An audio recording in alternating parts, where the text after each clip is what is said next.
आगे बढ़ते हैं। कराची के सारिफीन के लिए बिजली 6 रुपये फ़ी यूनिट महंगी कर दी गई है। नेपरा ने वफाकी हुकूमत की दरख्वास्त पर मंजूरी दे दी है।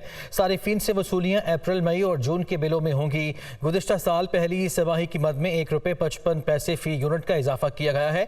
रवां साल की पहली तिमाही की मद में बिजली फ़ी यूनिट 4 रुपये 45 पैसे महंगी की गई है। सारिफीन पर 20 अरब का इजाफी बोझ पड़ेगा। तो कराची के सारिफीन के लिए अच्छी खबर नहीं है। बिजली 6 रुपये फ़ी यूनिट महंगी कर दी गई है। नेपरा ने की हुकूमत की दरख्वास्त पर मंजूरी दे दी है। सारिफीन से वसूलियाँ अप्रैल, मई और जून के बिलों में होंगी। गुज़िश्ता साल पहली तिमाही की मद में 1 रुपये 55 पैसे फ़ी यूनिट का इजाफा किया गया है और रवां साल इसी मद में इजाफा 4 रुपये 45 पैसे फ़ी यूनिट हुआ है। तफसीलात जानते हैं, हमारे नुमाइंदे ज़िशान यूसुफज़ई हमारे साथ मौजूद हैं। ज़िशान, क्या अपडेट्स हैं?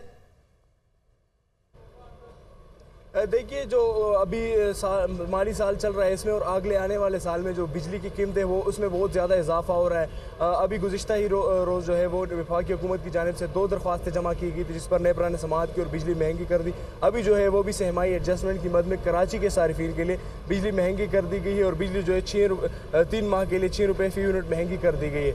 ये जो दरख्वास्त है वफाकी हुकूमत की जानिब से जमा की गई थी, नेपरा में आज इस पर समाअत हुई और इब्तदाई मंजूरी दे दी गई है। डेटा की जो है जांच पड़ताल भी इब्तदाई ले गई है। ताहम जो तफसीली फैसला है वो नेपरा बाद में जारी करेगा और फिर जो सारिफीन है उस पर ही इनका इत्तलाक होगा। जी ठीक है, शुक्रिया आपका ज़िशान।